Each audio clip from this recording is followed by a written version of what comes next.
Hello, I'm Julie Jones Spencer, and we're at the Iowa City Animal Shelter today. We're going to be talking with Lisa Goodman, who is the director of the shelter, and then going inside the facilities to see how the operation is run. I'd like to introduce you now to Lisa Goodman.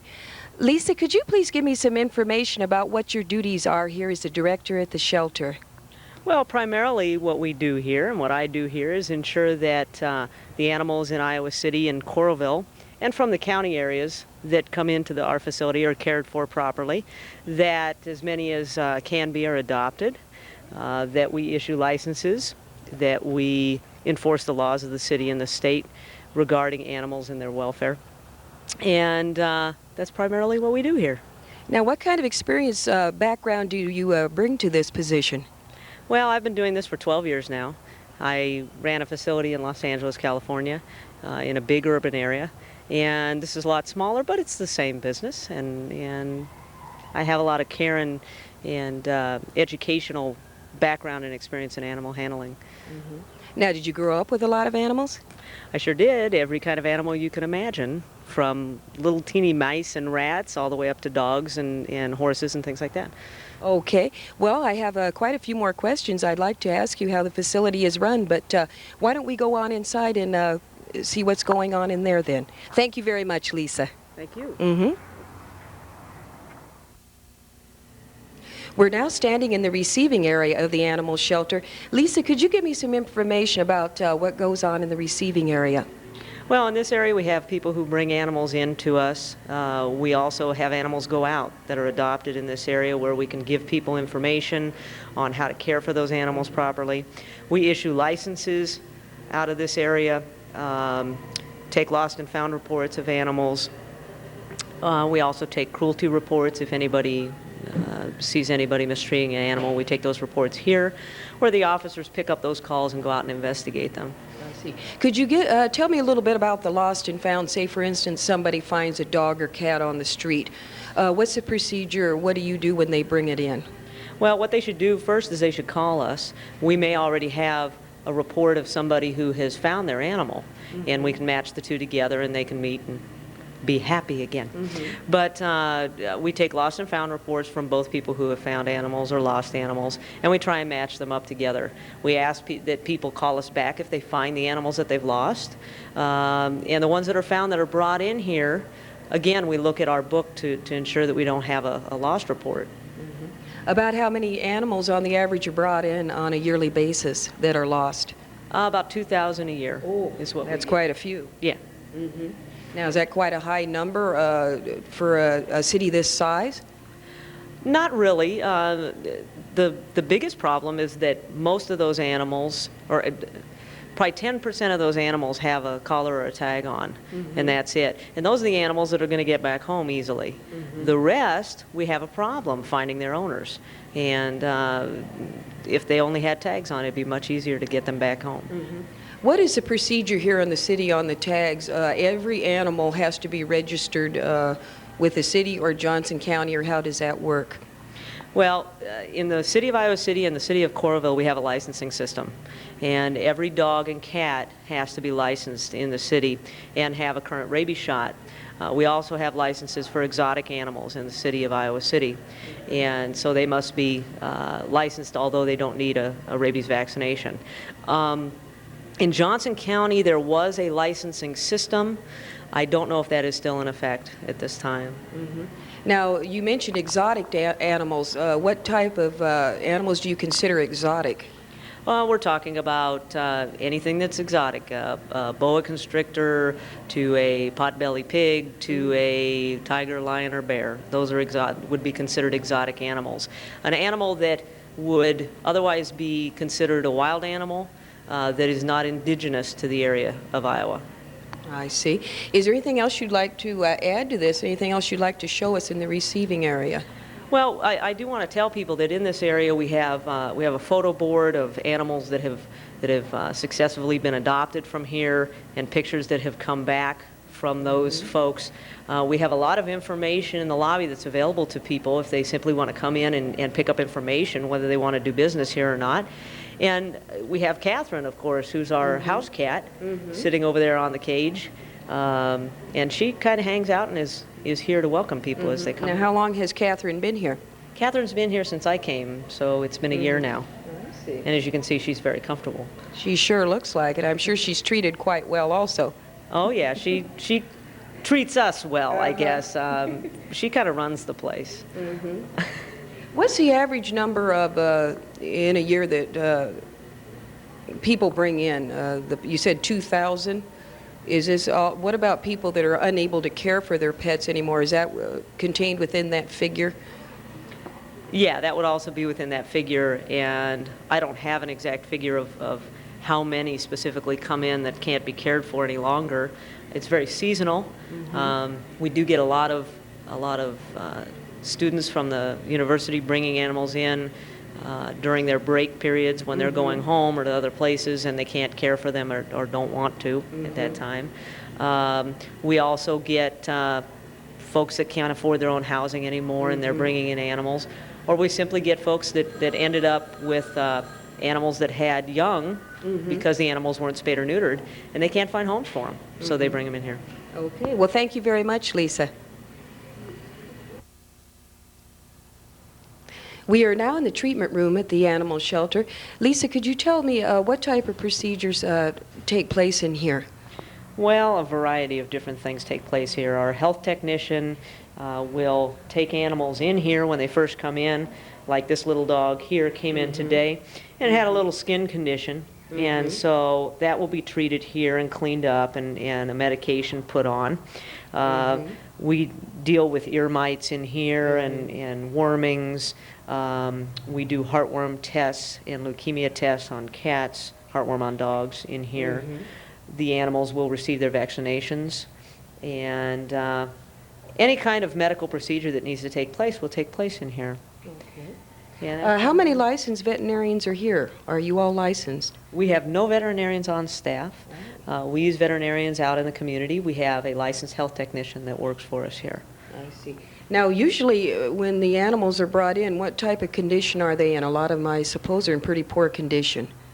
It depends on the circumstance. If they've been out running loose for a while, as this one probably was, they'll be in worse condition. Most of them simply have fleas, have worms, simple parasites that are easy to treat. The ones that are more severe, this one needs to be on a special diet, and so we're going to keep it in an enclosed area where we can watch it. Okay.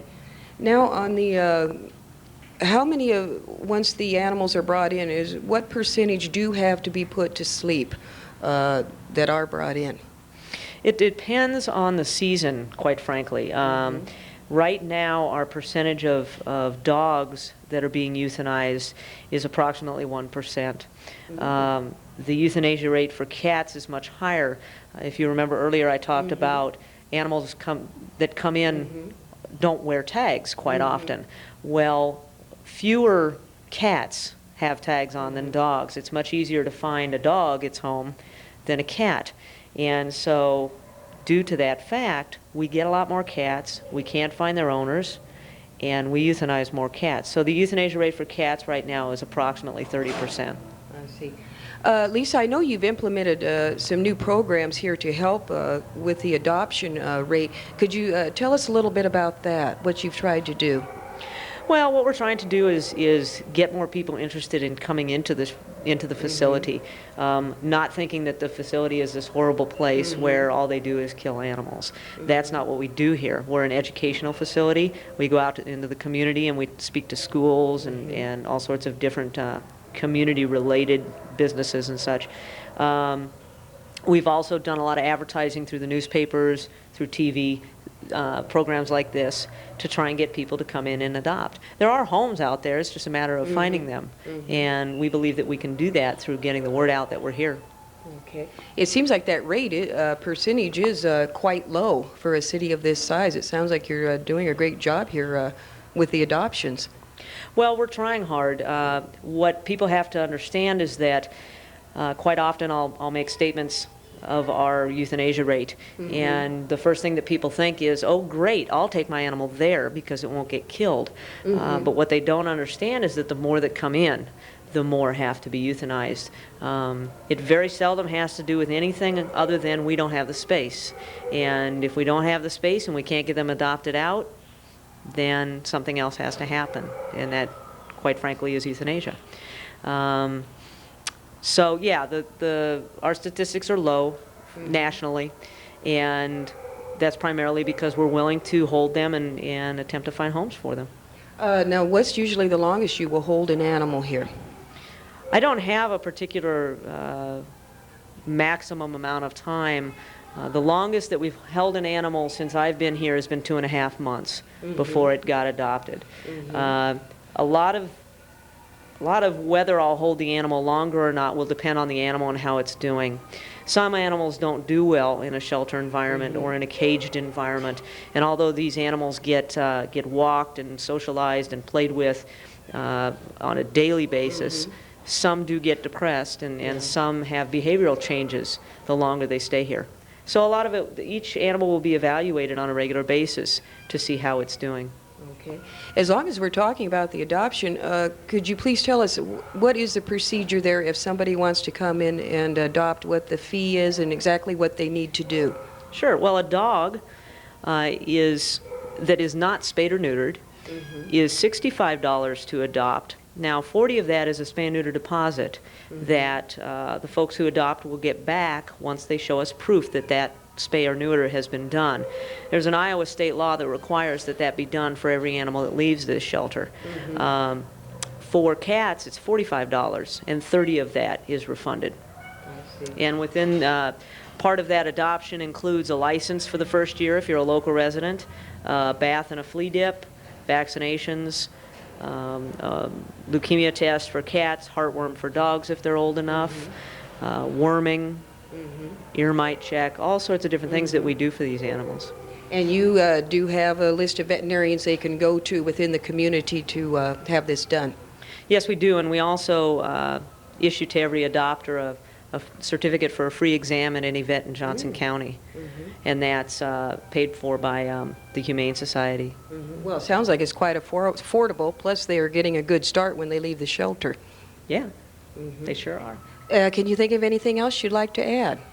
No, again, I talked earlier about the problem with cats, and the cats don't have tags on, and I think a lot of people are scared to put collars on their cats because they're afraid that they'll get stuck on something and choke themselves. And there are collars that can assist in that not happening. They're called breakaway collars or something similar, and that's what I would recommend people put on their cats. So that we can get more cats in here with collars on and get them back to their owners. Okay, well, thank you very much, Lisa. Thank you. Hello, I'm with Jason Trundle, who is a student at CEC, who also works here at the animal shelter. Jason, can you tell me what you do here?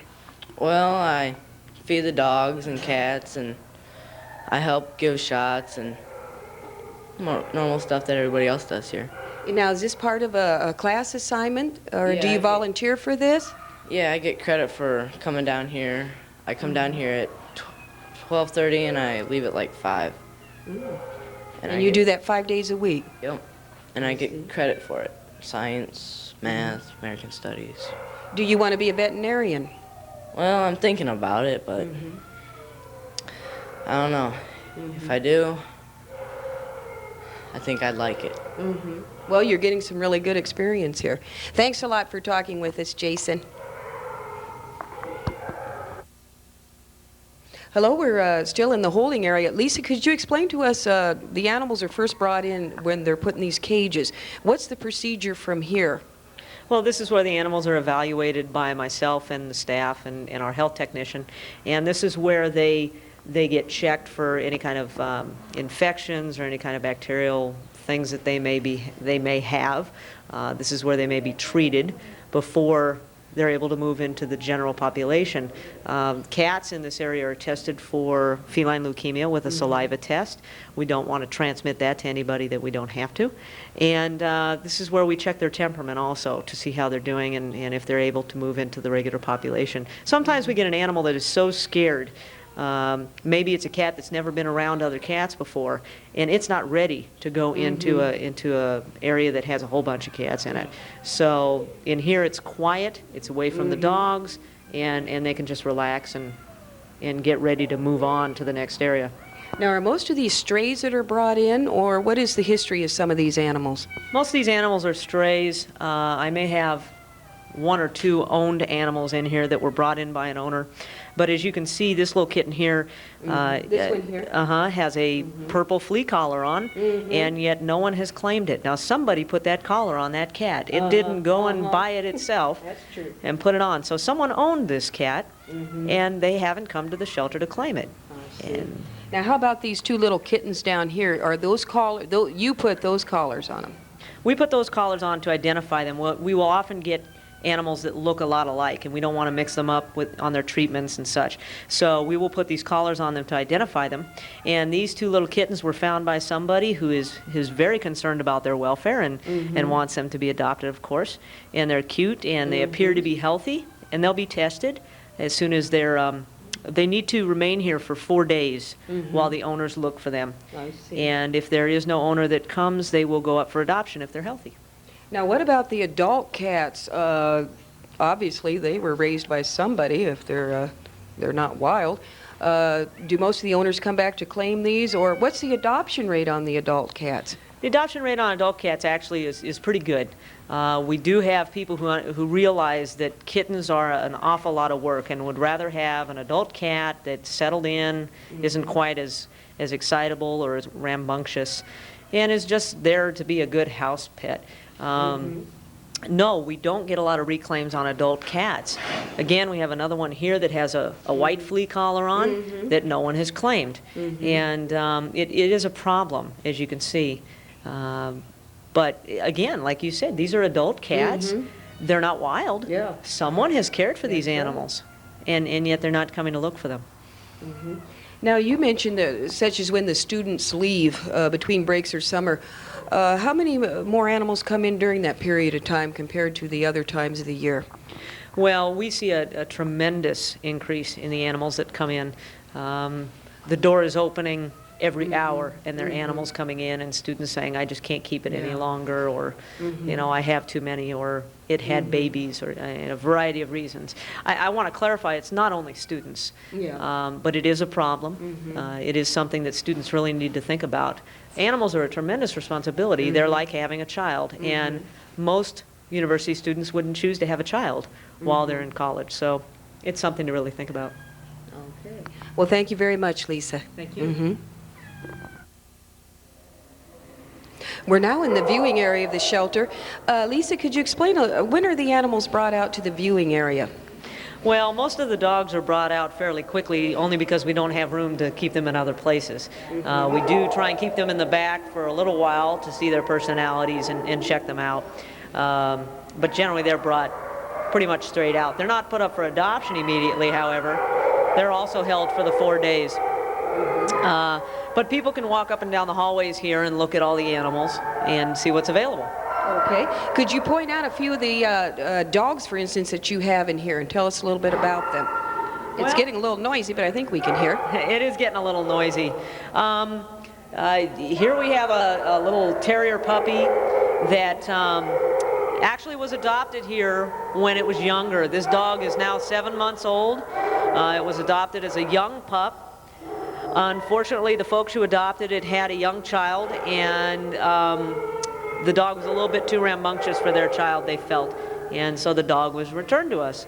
That's an unfortunate circumstances. We really like people to think very carefully before they adopt an animal. We want these to be permanent homes. Doesn't always happen, but we do the best we can. You were mentioning before a little bit, Lisa, about the condition that the animals are in. Like you say, a lot of people come into a shelter and they think it's going to be in a disarray or dirty or whatever. Could you comment on that? Yeah, I mean, we do our best here to keep everything real sanitary and clean for the animals. One of the things that people think about when they think of an animal shelter or an animal, any kind of animal facility that deals with picking up animals off the street, strays, they think those animals are going to be in horrible condition, that they're not going to look good, they're not going to look nice. We get a lot of really friendly, healthy animals in here, and as you can see, we also get some purebreds. We have a Chesapeake. Could you tell us a little bit about these dogs here? Sure, we have a husky mix here on the left in number 4, possibly mixed with some type of Saluki or some type of streamlined dog. The dog has a streamlined body. The dog next to it is a Chesapeake Bay Retriever. It's a beautiful dog. And this dog has had puppies recently. And again, has a collar on. No one has claimed it, though. Now, how long have these dogs been in here? These dogs have been in here for about 3 weeks now. All of them have been in here different intervals of time. So as we go down the row, some have been here longer, some have only been here for a day or two. Okay, now generally how long do they stay? Generally, a lot of it depends on the dog. And it depends on how many people we have coming in. The more people we have coming in, the more adopters we'll have. In this area we have a dog actually that came to us from an area that we don't even cover, but there is no animal shelter facility that handles the area. This little pup here, Labrador puppy, came from Kyoto, of all places, and we're looking for its owner. And right next to it is a golden retriever that was owned by some students that couldn't care for it any longer. And again, there's another situation where you have some students that maybe shouldn't have had a dog at this time. And so we'll be looking for another home for that dog, and that's probably a purebred golden retriever. So you'd really like to stress before somebody adopts a pet, be very careful that you're able to take care of that pet for long term. Exactly. This people have to realize that as health issues get better for animals, there are better foods out there, there's better medical treatment, that animals live longer. And dogs on the average, small dogs will live 12 to 20 years, large dogs will live 10 to 15 years, and cats will live 15 to 20 years. That's a long period of time, longer than you would have a child in your house, generally. So they take a lot of work, and it's a huge responsibility. And I noticed that, like you say, all the dogs seem to be in very good shape. Yeah, we won't adopt out anything that has any major medical problem. We do try and solve some of those problems. We had a dog here recently that had an eye entropia, a situation, a problem with the eyelids. And we did have surgery done on that animal and adopted out. So there are certain occasions where we will do that. But generally, if an animal is sick or injured, it's not going to be adopted. We want the public to get healthy animals. They just need to know that they're here. That's right. Well, they look very healthy to me. Can we look at some of the cats and kittens, Lisa? Sure. Could you tell us a little bit about the cats that are in here, Lisa? Yeah, all of these cats are available for adoption. They've all been tested and are healthy. This is a little kitten and its mother. 2 of the kittens from this mother have already been adopted, and this is the last one left. And she's going to jump out and go down the hallway. Can you go get them for me? Thank you. Anyway, the cats in here are available for adoption. We have a variety of different sizes, shapes, colors, and ages. We have cats that come in that are, 6 years old or more, and we have lots of kittens that come in too. And we're looking for homes for all of them. Now, what's the average stay of a cat or kitten? Well, generally the average stay for cats will be a little longer. The only reason for that is because we have more of them generally than dogs. So there are more to choose from when people come in to adopt. But I think that generally the average stay is only about 15 days, 20 days at the most. And that's not very common, again. And I think the longest cat we've had here was here for 2.5 months. I see. Yeah. Well, that's a little bit of time. All right. Can you think of anything else you'd like to add? No, again, people are welcome to come down here. The animals that are available for adoption, they can handle. We want them to spend time with them so that they can see what they're like before they take them home. That's another thing that's different about this facility. A lot of people go into a facility and all they see is these animals behind bars, and they never get to touch them before they take them home. We want people to spend time. We let them take them out for walks. We let them play with the cats in our adoption visitation area. We have lots of volunteers to help them with that, or they can spend time on their own. We like their families to come down. If there are children involved, we want children to come down to ensure that the animals will get along with the children, and that type of thing. I'd like to touch a little bit on, I should have asked you before, how many staff are here, Lisa? I have myself, 3 officers, and a part-time kennel person, our kennel assistant, who primarily works in the kennel area. So and what hours are you open here? We're open from 10:30 to 5:30 Monday through Friday, and 10 to 3 on Saturday. We're closed on Sundays and holidays. Okay. All right. Well, thank you very much, Lisa. Thank you. Mm-hmm.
I'm here with Travis Hook, who is a volunteer walker at the shelter.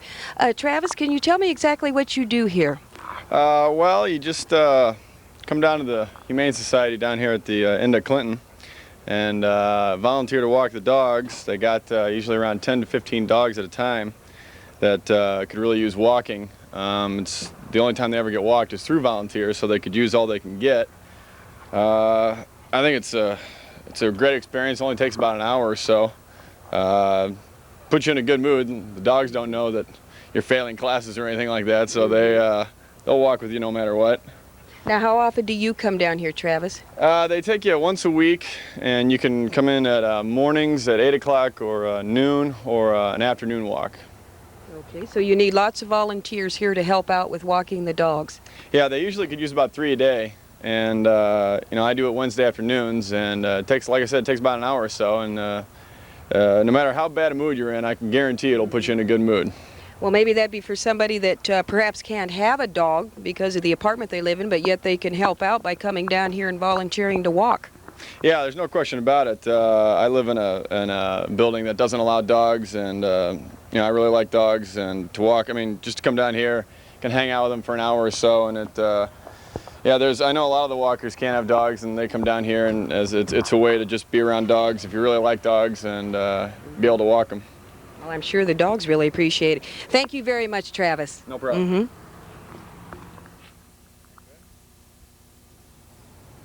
We're standing in front of the animal control truck. Lisa, can you tell me the procedure, say when you get a telephone call to pick up an animal that's at large, what are some of the first things you do when you go out? Well, what we do is we try and locate the area that animal is in, so we ensure we're going to the right location. We also look at that area to determine if it's a dog running loose, as an example. Is there a park in the area? That's the first place that an animal will go to if it gets loose a lot of times. A familiar place. Where is this animal's home? Do we know where this animal lives? And is it close to home? So the officer will go out and they'll have their calls, and they'll go out to either pick up animals that are running loose, attempt to catch them, pick up problem animals. There may be wildlife that has caused problems on people's property and they've trapped it. We'll go and pick it up and either release it or if it's injured, euthanize it if need be. And then the officers will patrol different areas like the parks and things like that to ensure that animals aren't running loose or causing problems. And that's primarily what they do on the truck. One question I have, I just thought of, I know your hours here, you close at a certain time of, it's 4:30. What do you do if you get a call in the middle of the night? Do you folks still have to get up and go out, or how is that handled? Well, we close at 5:30. There are times when we are called for specialty calls that otherwise people who aren't trained properly may not be able to handle. Generally, though, the police department, the calls are transferred to them, and police officers or CSO officers will handle those calls at night. Sometimes they'll come and get our truck so that they have the proper equipment and go out and handle that call. Okay. Could you show us a little bit of the truck here, such as what the compartments? Sure. In here we have some animal carriers that we might put some smaller animals so that they're not flying around in the truck while we're driving. We have some padded areas if we have a bigger animal like a dog that they can sit on while they're in the truck. Generally, an animal isn't going to be in this vehicle for more than 5 minutes. There really isn't anywhere in town that we can't get back to the center in about 5-7 minutes. We have some animal control devices up here. These are used for aggressive animals, if we need to get them out of a location, protect the public. We don't want to get bit ourselves either, and we don't want to hurt the animal. So we'll use what's called an animal control device, or what I like to call a safety stick. And it allows us a safe distance from the animal and to control it. Now, what kind of clothing do you wear when you go to pick an animal up? Well, primarily this is it. Such as gloves, or what kind of protection? Yeah, the protective clothing that we have gloves, we have goggles at times, sometimes face masks, depending on what you're going after. If you're going after a bat, you want to be very careful not to breathe in any of the bat urine, things like that. So we do have that type of protective clothing that we can wear. Okay. Okay, would you like to point anything else out on the truck? I like this logo that you have on the back here. Be a responsible pet owner. Love them, license them, and leash them. And that pretty much says it all. That kind of sums it up. The 3 L's. And if everybody would do that, we'd be out of business, which would be a neat idea. I don't think it'll ever happen, but it would be a neat idea. And this compartment here is just for the larger dogs. If we may get goats sometimes, or pigs, animals like that running loose, that we'll put in this compartment and bring in. I see. About how many calls you get a day that you necessitate you going out in the truck? Oh, we average probably 10 calls a day. It depends on the day itself, and each one of those calls will take a variety of amount of time, from 5 minutes to over an hour to handle.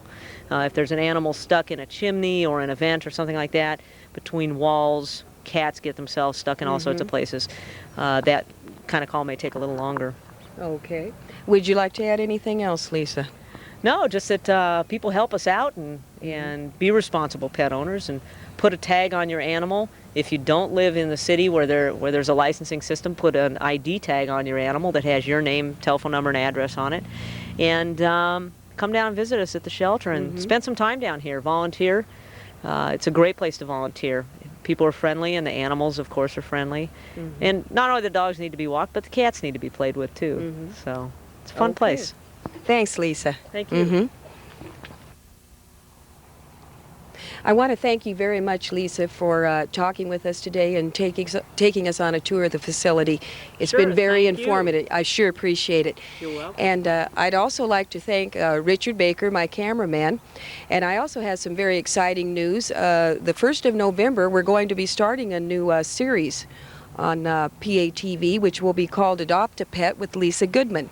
And she will be bringing on some different 4 or 5 different animals about every 2 weeks that are ready to be adopted. And this will be a regular series, and I hope that everybody can tune in on a regular basis for that.